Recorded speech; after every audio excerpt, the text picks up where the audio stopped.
Streaming from the 22 News Broadcast Center, this is 22 News at 4 p.m. Digital Edition.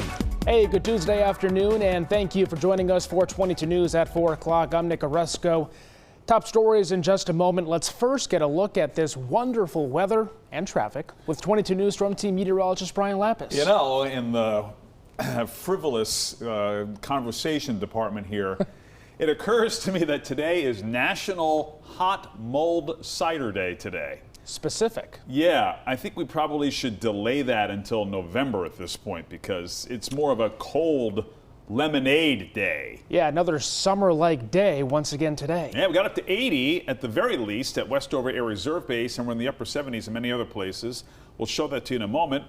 But I digress. Nick, let's take a look at traffic, shall we? And traffic is moving along fine. I-91 from the Connecticut state line to the Vermont state line is in good shape. Pike on either side of the Connecticut River also running smoothly, even just slight delays at either end of I-291. All right, let's take a look at temperatures, Tyler, shall we? 80 degrees right now, Springfield, 78 in Orange, Westfield at 78, 79 in Greenfield. Keep in mind that our average high temperature for September 30th, I believe, is 69 degrees, so we're a solid 10 to 11 degrees above average as we speak here. 76 in Pittsfield, 78 in Great Barrington. A few fringe clouds from the tropical systems Imelda and Umberto, who are well to our south and not going to affect our weather. In fact, we've got cooler air that's going to drain down the valley here overnight, so a brief respite from the summer air for a couple of days. We'll track it with the 22 News Storm Team forecast.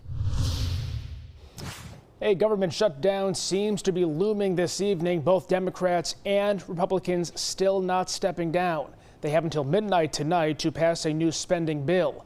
Republicans want Senate Democrats to sign off on a short-term funding bill, but the left is holding out, hoping to reverse health care subsidies.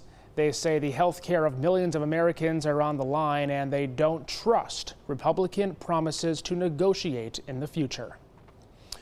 We're getting an update now on a crash last night in West Springfield. Vermont State Police telling 22 News it was the result of a police chase and ended with the arrest of 2 attempted murder suspects.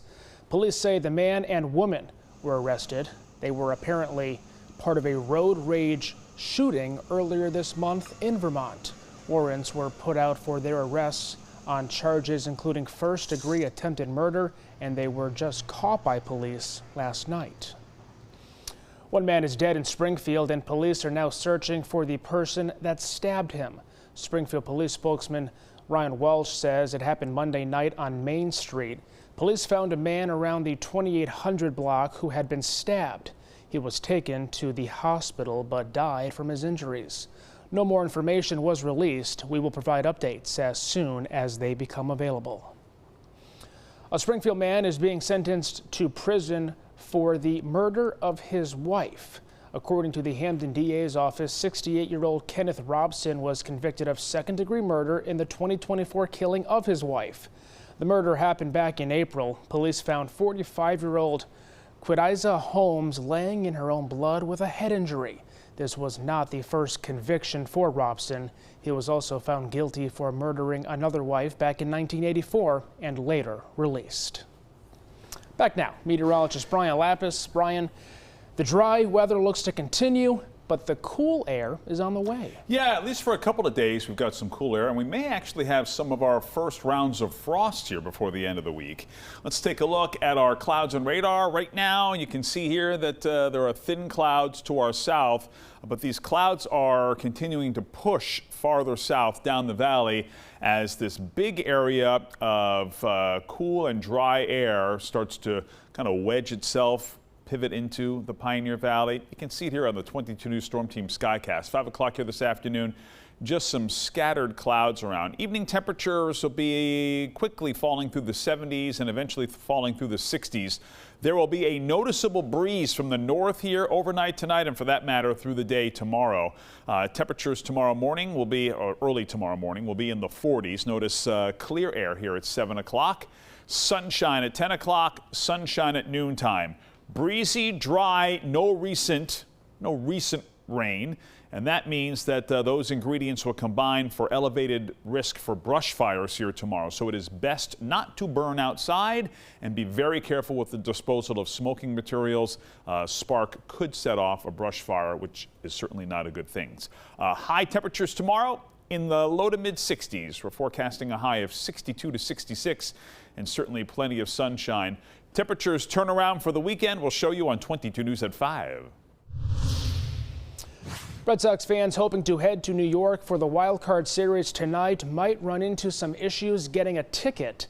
The stadium is restricting sales to only fans in New York and surrounding states. That means New York, New Jersey, Connecticut, and Pennsylvania. They'll check residency based off the card you use to buy it. Any orders outside of those states will be canceled and refunded. They say if you want tickets, you'll have to buy them resale. Go Sox. Trending in the entertainment world, a new face is drawing attention in Hollywood. This is Tilly Norwood. She's an AI-generated actress created by Eline Vander Velden's AI talent studio, Zakoya. There's reportedly already interest from agents looking to represent her, drawing backlash from those in the business. Her creator posting to Tilly's Instagram in response saying, quote, "She is not a replacement for a human being, but a creative work, a piece of art."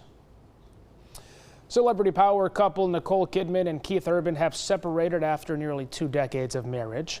Kidman, an Oscar-winning actress, and Urban, a 4-time Grammy winner, have been married since 2006. They share 2 daughters together.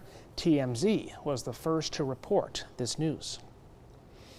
Coming up tonight on 22 News, starting at 5 o'clock, we are talking to officials about the standoff in the U.S. Capitol and breaking down what a government shutdown could mean for you. And a check-in at the State House in Boston as mid-year budgeting processes are already underway. And in Longmeadow, a final vote to pave the way for construction of a new middle school in town. Brian. Traffic running fine as we approach the evening commute. No problems on I-91. The Pike also running smoothly. Just some slight delays at either end of I-291 in Springfield. Cooler for the commute tomorrow morning. We'll track it on 22 News at 5. And updates anytime at wwlp.com, the free 22 News app, and always on 22 News Plus. We'll see you tonight starting at 5.